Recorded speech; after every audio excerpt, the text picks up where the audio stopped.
The Farmcast is a podcast sponsored by the Maryland Pharmacists Association. I'm your host, Aaliyah Horton. I'm the Executive Director of MPHA. And in my role, I have the opportunity to meet so many fascinating people within Maryland and around the country that are engaged in the practice of pharmacy. They're stakeholders, they're innovators, collaborators, and advocates.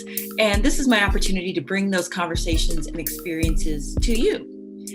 And it's another way that MPHA is fulfilling its mission to strengthen the profession of pharmacy, advocate for pharmacists, and to promote excellence in pharmacy practice. My hope is that at the end of these conversations, you will leave informed, engaged, and connected to pharmacy and our Maryland pharmacy community.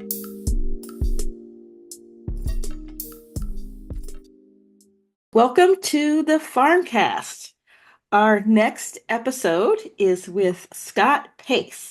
Scott is a pharmacist and attorney who has worked in the health policy world for the last 20 years. He's the former COO and CEO of the Arkansas Pharmacists Association, where he championed PBM reform in Arkansas, including helping to pass Arkansas Act 900, which led to the Rutledge versus PCMA U.S. Supreme Court decision, which a lot of our viewers know about that case. Scott is currently a partner with Impact Management Group, a government relations firm in Arkansas and Louisiana. And Scott and his wife, Ann, own 3 pharmacies in the state. So welcome, Scott. Glad to see you. Thank you, Aaliyah. It's good to see you again. Yes. So Scott and I know each other, as I mentioned in his bio, when he was the CEO of the Arkansas Pharmacists Association. So that was some time ago. But what I found as I host these podcasts and talk to people, the pharmacy community is a tight-knit one, and you may leave one role, but you're still involved in some capacity. So glad to see you around. And Thank you. I know that you own independent pharmacies. Did you own the pharmacies when you were with the Pharmacists Association as well, or did that happen afterwards? No, the first one happened while I was still at the association about 12 years ago. We bought our first store, so it was in the middle of being COO, and right before I became CEO, we bought our first store, and it was one of those things that I always wanted to do, but it was one of those things that I also felt made me a better advocate because it wasn't just talking about the problems. I could firsthand, share our personal experiences, and You were that feeling was that. it. Yeah, absolutely, definitely. Yeah. Still do. Yeah, I can imagine. And I also just wanted to pinpoint that in reading your bio, which I actually didn't realize until I was prepping for this interview, that you're also a JD. And so as I'm going through this series, apparently I'm talking to folks who are PharmD JDs. And so can you talk a little bit about why you decided to do that and the impact it's had on your career? Yeah, no, it's a great question, and there aren't very many of us in the grand scheme of things. By the way, so I moved to Washington and worked for NCPA not long after pharmacy school. I wanted to go back and do residency to be more prepared in the health policy advocacy world. So 22 years ago, 3 years ago, I moved up to DC and did NCPA's executive residency. I was their Okay. second executive resident.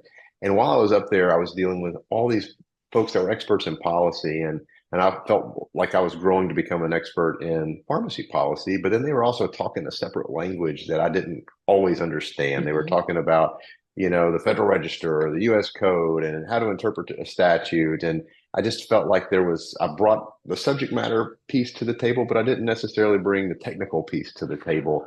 And I just thought if that was something that I really wanted to do and make a career out of, that I ought to look at how do I enhance my education to be proficient in some of those areas. And I considered getting an MBA, I considered getting a master's in public health, and I considered a Mhm. JD. And I ultimately decided that the JD was the better route for me. And so while I was working full time at the Arkansas Pharmacists Association during the days, our law school at the University of Arkansas at Little Rock had an executive evening program that I was able Mhm. to work my 8:30 to 4:30 and go to law school from 5 to 9:30, three or four nights a week, depending upon the semester, for 4 years, and got my law degree and admitted to the bar in Arkansas and DC, and really think it's been a great tool because now I can speak with credibility and authority not just on the pharmacy policy, but how Mhm. to craft a statute and how to say what you want it to say in a way that the lawyers who are going to interpret it, will probably be thinking of as well. And that helps when you kind of presuppose what conflicts could come down the line. Yeah, well, kudos to you for doing Thank you. getting your JD while working full time. I was recently talking to Crystal Weaver, the CEO of NASPA, and she was working full time and doing law Sure school did. part time. And what she said was it was really just one less class per semester, so it was challenging. So kudos to you for that. Well, Um, thanks. It was a good experience. yeah, yeah. So what I would say, I wanted to ask about your transition in working with the Arkansas Pharmacists Association and some of the things that happened in Arkansas, because I know that you were very involved, as mentioned in your bio, of passing pretty substantive PBM reform in Arkansas that ended up getting challenged by PCMA, which is the trade association for pharmacy benefit managers. And it worked its way all the way through up to the Supreme Court. And I think that was right around the time that you also transitioned out, but I feel like you still were very much engaged in that process. But it was really um, that case was a game changer for the community. So can you talk a little bit about that and what the outcomes of that case meant for broader pharmacy benefit manager reform? Yeah, and it's really bigger than just PBM reform. It's health insurance and self-funded reform in general. So the law that led to Rutledge was called Arkansas Act 900. And while it involved maximum allowable costs, what Rutledge led to wasn't just about maximum allowable cost. We crafted a law in Arkansas that was trying 10 years ago this year now, trying to deal with PBMs paying us below what it costs to acquire generic drugs and not raising their MAC rates in a timely manner when price increases happen. And we set out a very prescribed process that they had to follow or be in violation of the law. And we also did some other things like putting in statute that a PBM couldn't pay its own affiliate pharmacy more than they paid their other network pharmacies. And of course, it wouldn't surprise you that the PBM industry didn't like that, and they challenged it. And they challenged it based upon a federal law called ERISA, which is the Employee Retirement Income Securities Act. And it's a law that's important because it generally governs self-funded health plans and puts what's called a federal preemption in place that says that states can't write laws that impact those self-funded health plans because the federal government is preempted because they want uniformity across all 50 Mhm. states. And so what ultimately happened with that law going all the way to the U.S. Supreme Court was the question was, is setting pricing a function of the states, or is that something that is preempted by ERISA? And what the Supreme Court ultimately held was, yeah, it was a pharmacy case that got us there, but they basically said that price setting was not something that was part of plan design. It was separate and apart. And price setting was something that the states had state-based control over. Mhm. So Rutledge unlocked the possibility for state legislatures to come back in and to apply certain pricing parameters to PBMs in the self-funded marketplace, not just Mhm. the fully insured marketplace, but in the self-funded marketplace where they couldn't do that before. So it's really been a game changer. Now, I will tell you this, not a whole lot of states have taken advantage of the federal protections that Rutledge has provided them. I mean, just because Rutledge said it was permissible doesn't mean that those laws are on the books in those states. And as you can Yes. appreciate as an executive director of the association, those aren't always easy to pass, right? And so I know a number of states since 2020, when that decision came down, has started have started to take swings at incorporating Rutledge style Yeah. language into their state codes. And I think that's good because those self-insured plans are 50% of the marketplace in many states, and making sure their pricing is reasonable and fair is also important. So Yeah. so that's what Rutledge unlocked. Yeah. And so we in Maryland definitely took advantage of that and were able to pass some additional reforms. Just like you said, the PBM can't pay its affiliated pharmacies more than it pays others. Um, Pharmacy gag clause. We had lots of different pieces that we passed over the years because that's all we were allowed to Yes. do. Comprehensive was difficult, so we went piece by piece. And We had some statute changes after the PCMA case, after the Rutledge case decision was made. And then we realized there was a few tweaks to the language that we still needed to do because we were able to sort of fortify the language that we had, but it only applied to 20% of the marketplace. And so right now we are in the process of trying to get a bill through that changes the language so that it is across the board and so that it covers the self-insured plans, which ours didn't. And we're working to get more advocates involved in this process. But when you're talking to students and folks that are just not really engaged, it's like, what are you talking about? And so we have Very narrowed it complex. down to just say this case allowed states to regulate the administration of pharmacy benefits.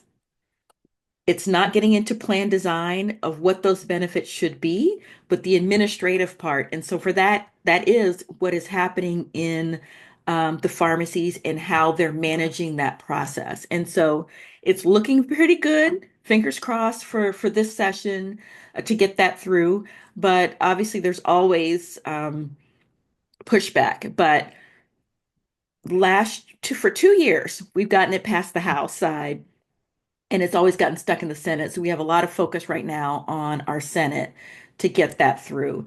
And what we've talked about, and we can get into this because I think it transitions pretty well, but we don't, when we get this bill passed, we never want legislators, our members, or anyone to assume we've done this and we're done. This is one piece of the full circle of reforms that have to take place. And key is ensuring that pharmacies get paid or that pharmacies get reimbursed for their drug acquisition costs and aren't like dispensing medications at a loss, and that pharmacists are getting paid for the services that they provide. Because we literally had a study done in Maryland where pharmacists are getting on average 47 cents for dispensing medications when a state study has said it should be $10.67 or 76 cents. Let's see, it should be almost $11 and folks are getting 0, 25 cents, 47 cents, which is absolutely ridiculous. And whenever you talk to anyone about it, you talk to legislators about it, they have empathy, but there's also this pushback from very large corporations that are making money. And it's that battle of whenever you bring this up, you know what the immediate response is? Premiums are going to go up. And as far as I know, premiums have never gone down, right? They haven't passed a bill, they've never gone down. They're always going up. But I don't think that that's a fair assessment. And I have a lot to say about that. I know you do too, but I want you to jump in. Yeah, well, it's not a factual assessment either. So when you look at Yeah. states, look at Arkansas, for example, not only did we do the Act 900 bill back in 2015, but in 2018, right before I left the association, we passed what I would consider the most comprehensive at the time statewide oversight of pharmacy benefit managers, putting a Hmm. licensure law in place, requiring PBMs to be licensed and be subject to all sorts of typical licensure requirements. You know, Hmm. our argument was doctors are licensed, pharmacists are licensed, pharmacies are licensed, hospitals are licensed, yet Wholesalers are PBMs, licensed. wholesalers are licensed. Yet Hmm. at the time, PBMs weren't, but they were deciding what drugs your doctor could prescribe. They were deciding what pharmacy you could use. They were deciding who got paid how much. They were deciding what drugs were on your formulary. They were deciding if you qualified for the prior authorization to get access to that drug or not. They were essentially putting their fingers in every decision, but had no accountability to anybody. And that Hmm. ultimately, and they were self-dealing at the same time. And so to their own mail or retail pharmacies. And so that really opened people's eyes. We got that full licensure package passed in 2018. And to your point, that becomes the foundation that you grow off of, right? Because Hmm. there's never a perfect bill that solves a problem, and tomorrow you don't have a problem anymore. It's a perfect foundation to start from and to build from and to continue to nip around the edges because they always change their tactics. the world changes, the practice changes, and you have Hmm. to be able to respond to those things too. And so, what I remind people is the first licensure bill that we introduced in Arkansas for PBMs was in 2003. And it Wow. wasn't until 2018. It literally took 15 years Hmm. to go from the initial need for that licensure to a place where politically we were able to make it happen. So nothing, as you know, is a snap of the finger in the world of politics.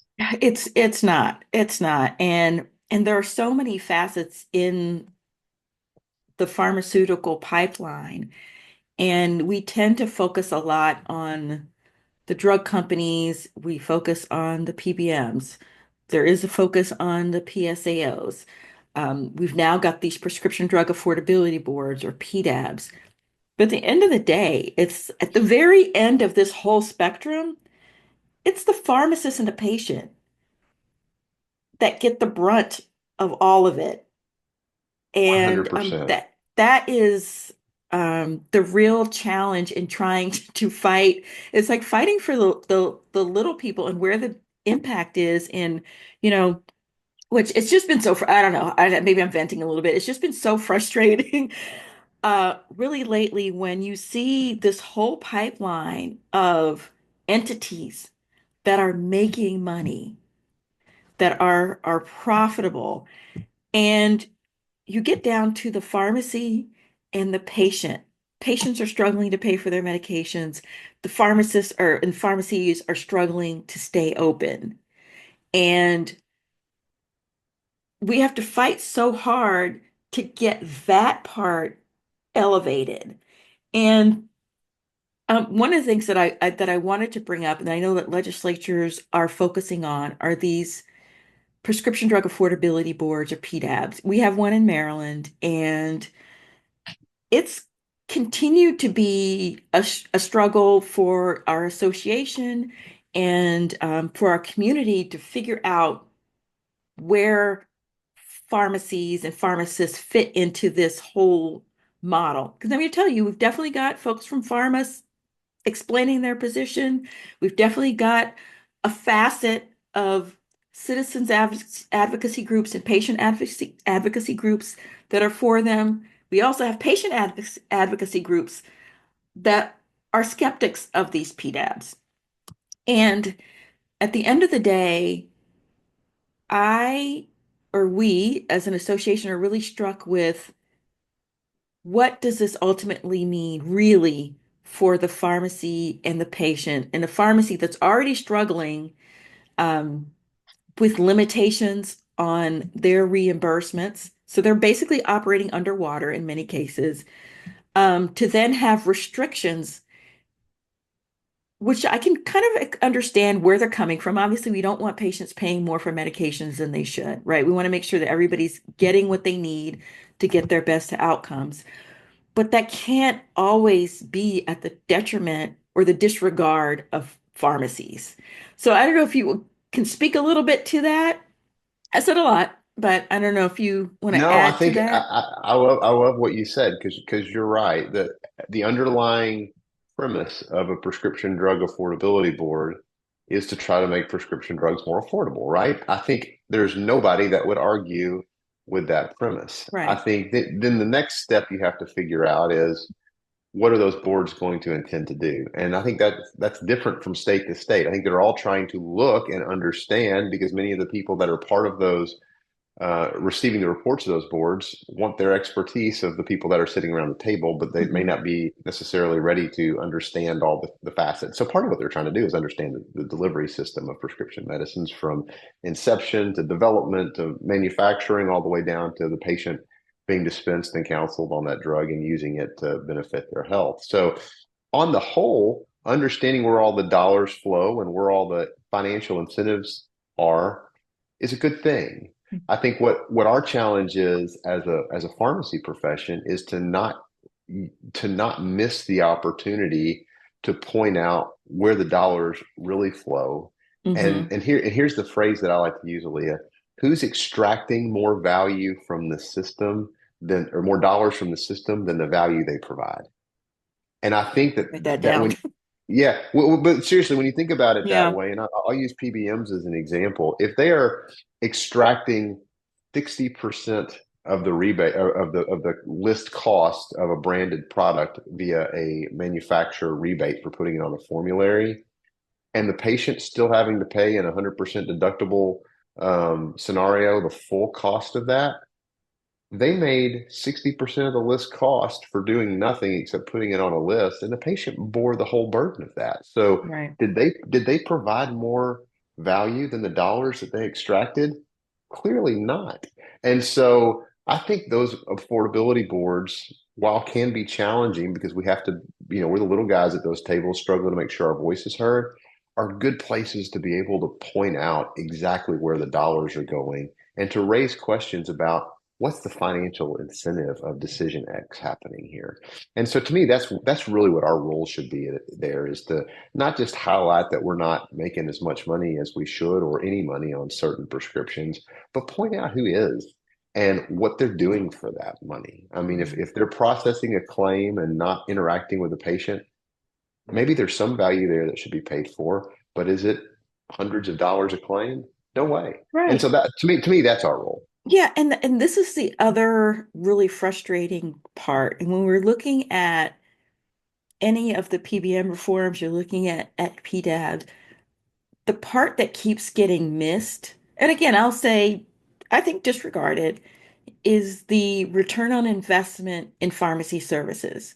We've got study after study that it's like 5 to 1 return on investment when you're paying pharmacists for their clinical services with a patient, the reduction in emergency room visits, the medication adherence, um, all of these other things that put a high cost on the system as well as for the patient can be mitigated if you gave the pharmacist 10 more dollars. I mean, it's like that simple.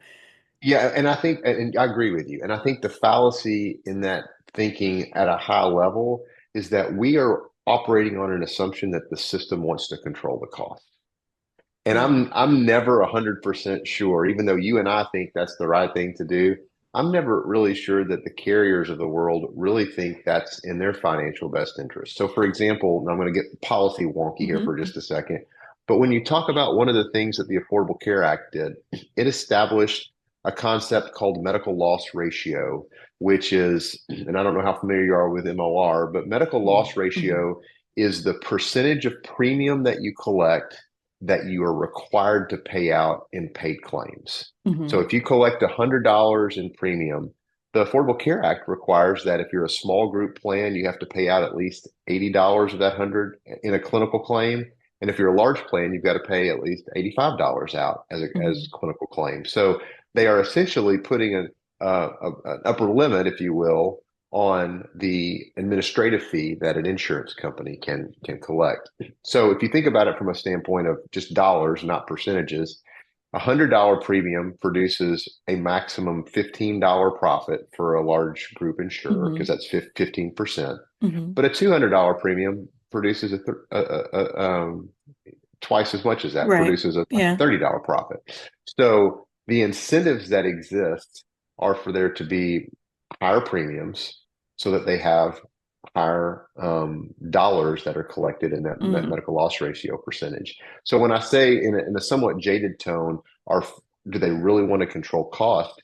The carrier's incentives to as a percentage of their admin fees that turn into real dollars is to have higher premium expenses because that's how mm, they get higher admin dollars. And so things like that are broken in our system. And to me, nobody's talking about that stuff. I've been talking MLR for 7 or 8 years, and you get a few people to pick up on it and understand because people spend dollars, not percentages, right? mhm, And right. so when an insurance company goes, yeah, but my gross margin is capped at 15%. Well, yeah, it is, but 50% of 15% what? of a what? Exactly. Yeah. That's yes, perfect. That's the right Mhm, answer. And all we've seen over the last, 10 or 15 years since the Affordable Care Act passed and went into place is premiums continue to do this. And I'm not blaming the Affordable Care Act. I'm just saying that those are the incentives that were put in place by the mm, Affordable Care Act. And so if premiums have continued to go up, And the argument on the other side is, yeah, but our admin fee is capped at 15%. Well, 15% of a premium today is a hell of a lot more dollars than it was in 2011 Gotcha. so people aren't looking at those things. And I think that's where those affordability boards can be used to try to help Mm-hmm. educate on some of those pieces to tie that all back together. Yeah, thank you. Actually, that's something I need to look in a little bit more. I've seen reference to them, but haven't really dug into to that that topic.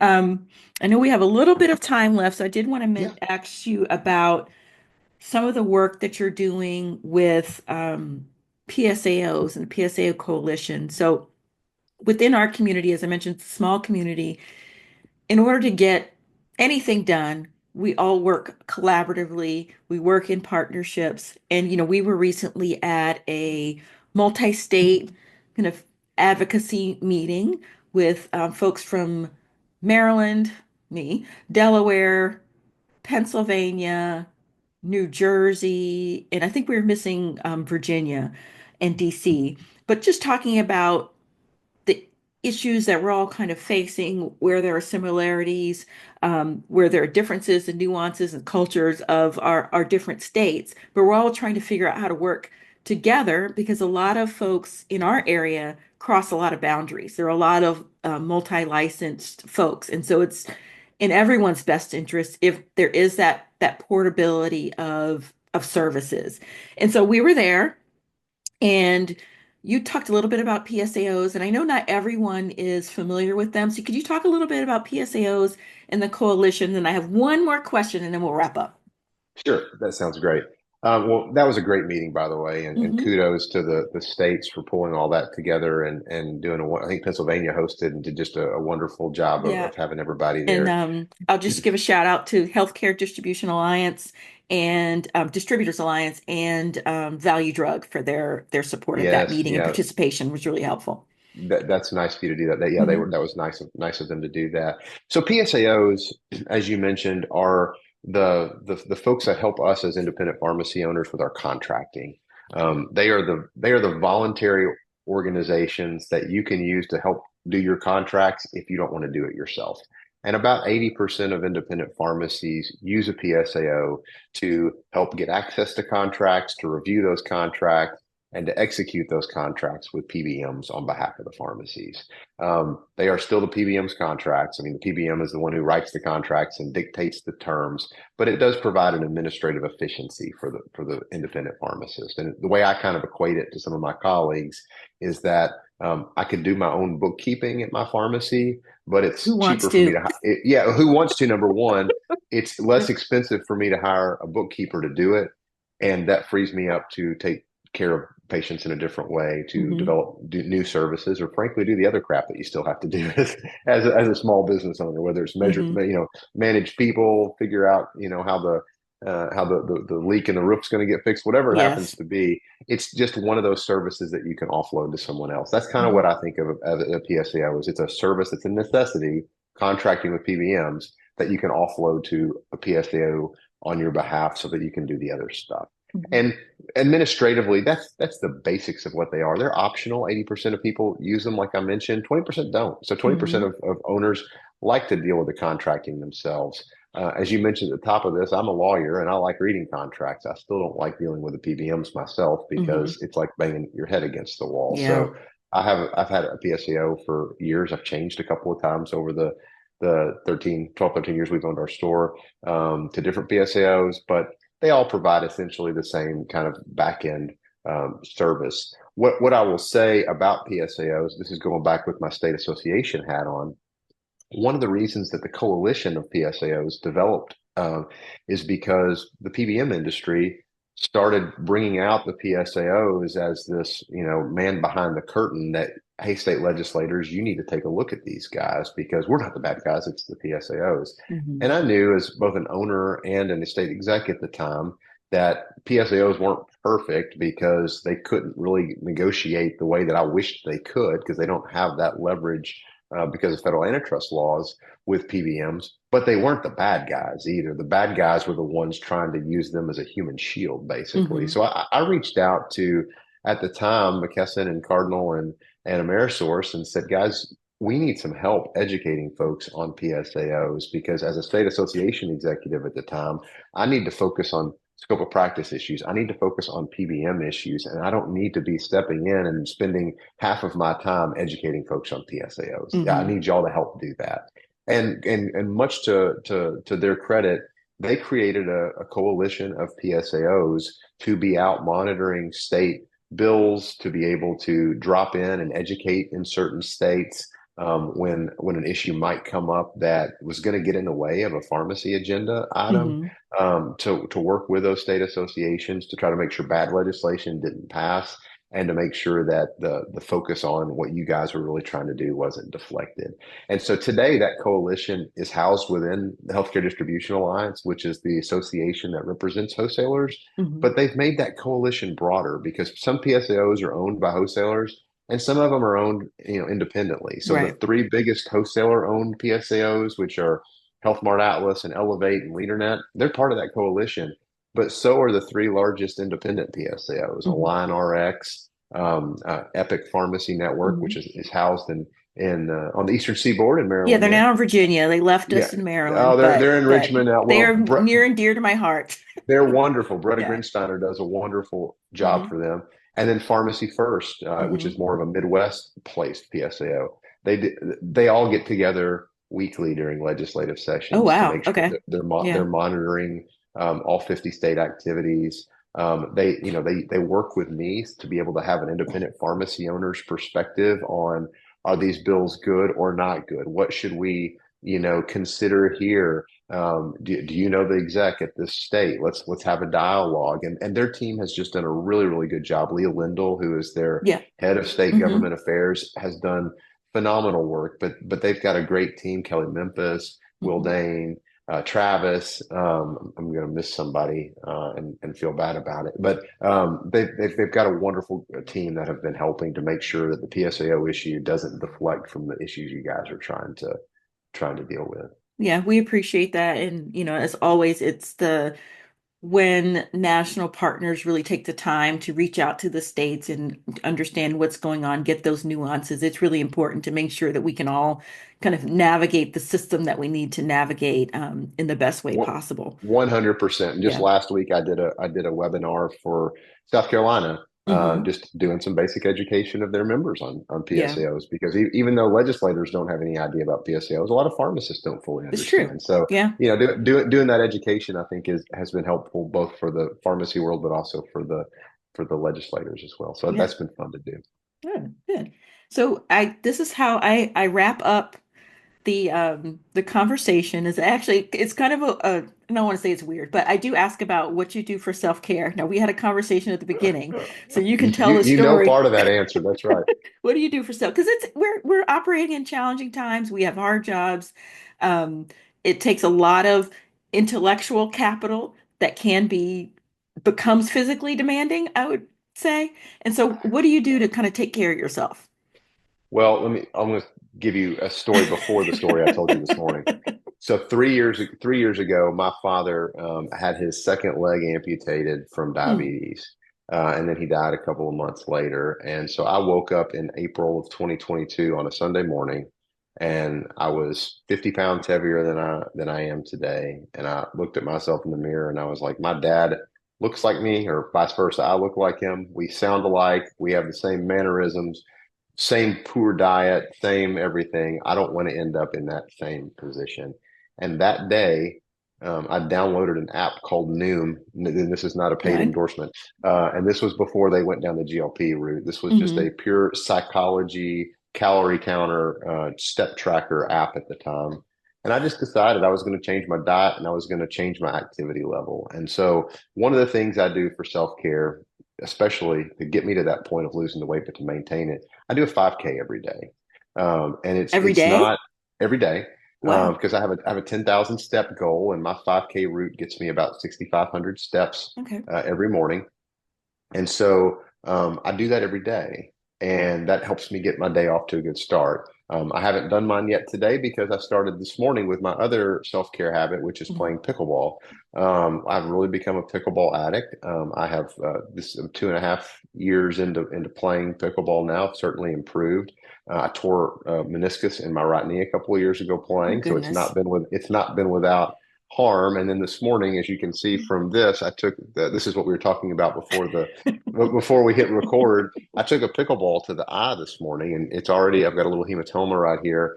So I'll certainly be wearing glasses from now on, but I Hmm. had a little vision disturbance and I was worried I had a retinal issue. So thank goodness my ophthalmologist is a friend and lives on my 5K route actually. And she Okay. got me in first thing this morning and have a corneal abrasion and a little hyphema, which is a bleed inside Eeh.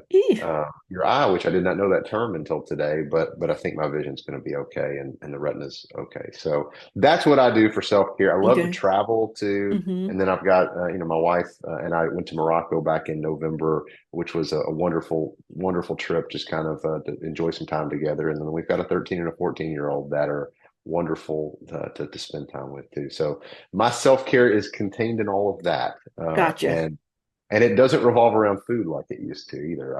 I eat a lot of salads and almonds, and my activity has become kind of my addiction.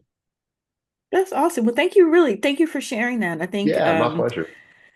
when I was talking to another person earlier today, we were talking about that, and it is just it's building the steps, creating those boundaries to be in a space that you want to be and where you want to be. So again, kudos to you for doing that, and Thank I you. will draw some inspiration from that as well. Well, my knees hurt and my ankles pop, but you know what? I think it's You're still worth it because moving. I'm still moving. That's right. Yeah. Okay. Hey, Aaliyah, thanks for, Mhm. let me just say this before Mhm. we get off here, because we've worked together for a number of years in this kind of consulting fashion through HDA, but I knew you as you were getting started in your role as an executive director. I just want to give you a shout out in front of your members to how great you always are to work Oh, with and what a great job I think you do for the pharmacists in Maryland and representing their interests and what is a challenging job. I don't know that our members really appreciate how tough it is working on shoestring budgets with not as much staff as we need to put together meetings, to be advocates, and to be educated on all the different facets of pharmacy. So thanks for what you do and all of our colleagues in the state association world. But I've really appreciated working with you over the years and I think you're doing a great job.